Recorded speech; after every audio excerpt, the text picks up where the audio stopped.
Hey everyone, thanks for clicking on my video.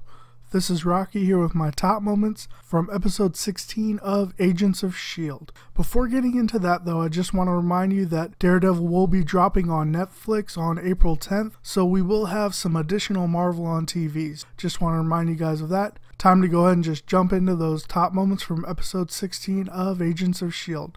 Number 5, Road Trip Coulson Style. Hunter and Coulson had some really fun scenes together in this episode. While Hunter did sign on with Coulson, he is still a mercenary at heart. I mean, why pay for a Jeep when you can just take it, am I right? Once they get to the cabin, we see a bit of weakness in the facade of Coulson as he's lost Skye and he's also lost S.H.I.E.L.D. So we see this look of fear and kind of doubt and desperation on his face as he's trying to figure out how he can salvage things. Their discussion on Mack and Bobbi gave great insight as well. Coulson is trying to see things through their eyes and still considers them S.H.I.E.L.D. agents, whereas Hunter is more along the lines of murder, death, kill. I foresee some continued great scenes between these two characters. Number 4, Fitzsimmons back and on a mission. How amazing were Fitzsimmons tonight? They both get tested by Gonzales as well as Bobbi and Mack. Fitz was pretty much of the screw you mindset the whole time, especially when Mack called him Turbo, and he says only his friend Mack could call him that. Now Simmons, well, she goes into kind of spy mode again. It seems kind of like when she infiltrated HYDRA previously in this season. She has that glimmer in her eyes, and I loved it. She makes it believable that she wants to help open the cube, as she just wants things back to normal. The two have worked together for so long that Fitz gets a notion of what she's doing and goes right into playing along with her. He pushes the angle of fear and betrayal, which the others have no reason to doubt. So Fitz turns in his ID card and leaves. Pretty sure that Simmons keyed Fitz's DNA to the toolbox or something along those lines. Though what really sealed the Fitzsimmons is back was the sandwich. Not going to lie, I got a little misty-eyed during that scene. Number 3, transitions with Lincoln. So we find Skye half naked with a bunch of charged acupuncture needles stuck throughout her body. Thankfully Gordon is around, as apparently she's been passed out for a couple of days now. We get the introduction of Lincoln Campbell, portrayed by Luke Mitchell, who was previously on the Tomorrow People. Lincoln is meant to kind of help transition Skye now that she's become gifted. Gotta say, he's pretty terrible at that job. He is consistently saying things like, "Oh, didn't you know?" or "Didn't they tell you?" It actually made the scenes pretty comical. Through him, we learn a lot more about the process to become gifted.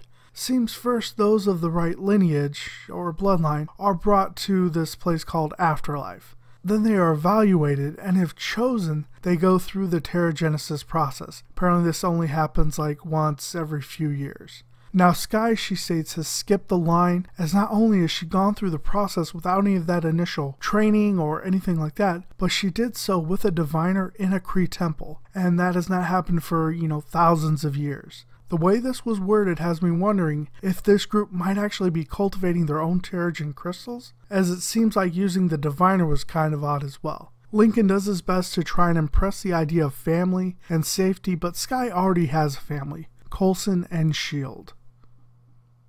Number 2, Coulson calls for backup. Coulson takes a page out of the mercenary playbook as he plans to steal equipment from the other Shield, and the first step is to let them know where he is. Hunter is naturally upset at this, even though Coulson says he called in backup. At first I was thinking we might see Hawkeye, then Ward, but I did not expect Mike Peterson, aka Deathlock, to make an appearance. And wow, he showed up at the perfect time. He's apparently received some upgrades from S.H.I.E.L.D. and has been working overseas for Coulson, gathering intelligence on some HYDRA agents. It was really great seeing him back on the show, as it brought back some fond memories from season 1 for me. Hunter's reactions to this were great, and I hope we see more Deathlock on the show. We'll just have to wait and see. Number 1, Skye or Reena. Who is the real monster? For me, the scene of the night was Skye's confrontation with Reena.